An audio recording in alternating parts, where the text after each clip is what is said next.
Hey guys, it's Danny from Disrupt Tutoring, and as always, it is a pleasure to join you.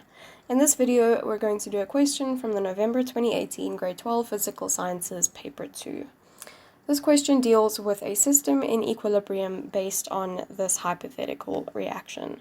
So a certain amount of substance P is placed in an empty container. The reaction is allowed to proceed to produce 2 moles of substance Q, and then equilibrium is reached.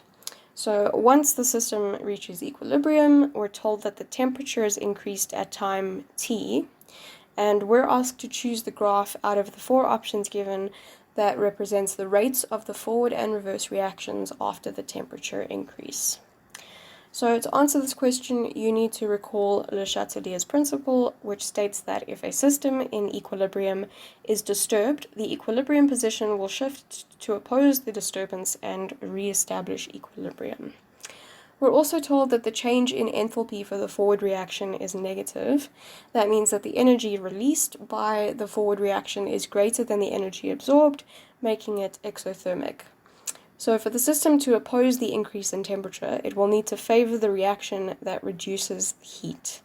Since the forward reaction is exothermic, the reverse reaction will be endothermic. So the reverse reaction will be favored by an increase in temperature because it will take in energy. A temperature increase, however, will increase the reaction rate for both the forward and reverse reactions, but it will increase the rate of the reverse reaction more. So if we look at our graphs, we can see that initially the rate of reaction represented by the dotted line is decreasing, and the rate of the reaction represented by the solid line is increasing, and that is for all of the graphs.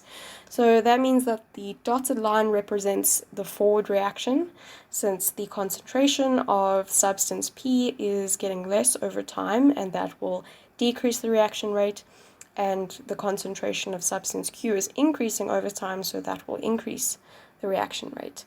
So that means that the dotted line represents the forward reaction, and the solid line represents the reverse reaction.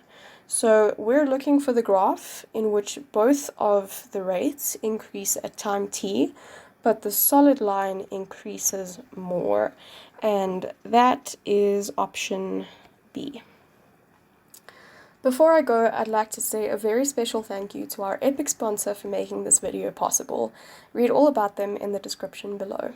Be sure to visit our website for more of these epic tutorial videos.